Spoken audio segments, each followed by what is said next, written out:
2024 সালে লোকসভা নির্বাচন ঘোষণা হতে পারে মার্চে।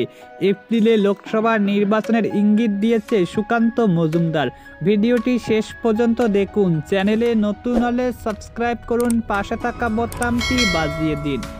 এপ্রিলে সম্ভবত হতে চলেছে লোকসভা নির্বাচন। অন্তত বিজেপি রাজ্যের সাথে সুকান্ত মজুমদার কথায় তার ইঙ্গিত মিলেছে। সোমবার রাতে তিনি জানিয়ে দেয় মার্চ মাসে বিজ্ঞপ্তি জারির সম্ভাবনা রয়েছে লোকসভা নির্বাচনের। সেক্ষেত্রে এপ্রিলে হতে পারে লোকসভা নির্বাচন। লোকসভা নির্বাচনের জন্য তারা প্রস্তুত, এমনটাই জানিয়ে দেয় বিজেপি রাজ্যের সচিব সুকান্ত মজুমদার। সোমবার রাতে মালদা থেকে ট্রেনে কলকাতার উদ্দেশ্যে রওনা দেয় তিনি। তার আগে লোকসভা নির্বাচন প্রসঙ্গে সুকান্ত মজুমদার বলেন, লোকসভা ভোট নির্বাচন কমিশনের বিষয়। আমরা আশা করেছি আগের বারের মতো এবারও মার্চ মাসে নির্বাচন ঘোষণা করা হতে পারে।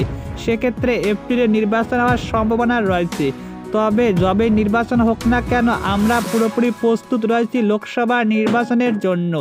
অন্যদিকে লোকসভা নির্বাচনের প্রস্তুতি প্রসঙ্গে একই বক্তব্য দিয়েছে মালদা জেলায় কংগ্রেসের সহসভাপতি ভূপেন্দ্রনাথ হালদার, জেলা তৃণমূলের সাথী আব্দুর রহিম বক্সি ও বামপন্থ জেলার আহ্বায়ক আম্বার মিত্র। প্রত্যেকে জানিয়ে দেয় নির্বাচনের জন্য তারা প্রস্তুত রয়েছে, শুধু নির্বাচন ঘোষণার এখন বাকি। পশ্চিমবঙ্গে 42 আসনে এবার লড়াই হবে হাড্ডাহাড্ডি, এমনটাই ইঙ্গিত মিলেছে বিভিন্ন সমীক্ষা থেকে।